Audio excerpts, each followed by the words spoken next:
जी अलीगढ़ से। श्री हरिवंश गुरुदेव। राधा वल्लभ श्री हरिवंश। महाराज जी आपके चरणों में प्रणाम। गुरुदेव भगवान, आपकी तरह अखंड ब्रह्मचर्य का पालन कैसे किया जाए, कृपया करके मुझे वो नियम बताएं। इसमें तो सबसे पहले भगवान की कृपा होती है। हमने तो जीवन में कृपा ही देखी है। जैसे माँ की सुरक्षा में, उसके वात्सल्य में और उसके दुलार में ही बालक पुष्ट होता है, ऐसे ही अगर कोई भी साधना पुष्ट होती है तो उसमें भगवान की कृपा, भगवान का शासन, भगवान का दुलार। जैसे छोटा बच्चा कुछ भी खाने के लिए तैयार हो सकता है, उसको ज्ञान नहीं है, पर ये पूरी जिम्मेवारी माँ की है। वो दृष्टि रखती है, अरे ये क्या खाने, दौड़ पड़ी, जल्दी से उसके हाथ से हटाकर उसको धो के बचा के उसको ले आए। ऐसे पहला पहला उत्तर कृपा, केवल भगवान की कृपा, उसी से पूरा। अब दूसरा, भगवान की कृपा का आदर करते हुए सावधानियां रखना।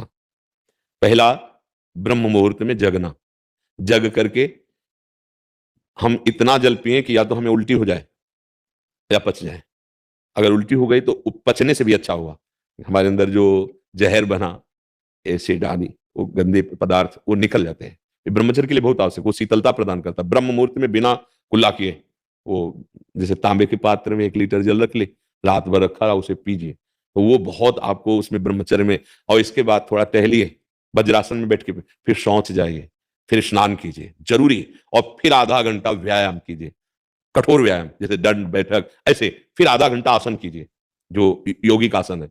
फिर अपनी दिनचर्या में उतर जाइए। विद्यार्थी हैं तो विद्यार्थी, और भी गृहस्थी के जो कार्य, खान पान, विशेष खट्टी चीज, कोई नशे वाली चीज या बहुत अधिक मीठा या बादी चीजें, ये ब्रह्मचर्य को नष्ट कर देती हैं। सावधानी, कब्ज न बनने पावे, कब्ज बने तो मृदु उपचार से उसको हटावे। जैसे अब एकदम बाजार से मिला चूर्ण ऐसा, वो नहीं, मृदु उपचार। जैसे ईशबगोल की भूसी है, छोटी हर है, उसको मिला लो, 1 चम्मच हो, 1 चम्मच हो, और 10 दिन बराबर लो, वो आपके हाथों को धीरे से। अगर कोई बहुत ही तीव्र औषधि पाली तो वो पेट तो साफ करेगी, लेकिन ब्रह्मचर्य को भी हटा देगी।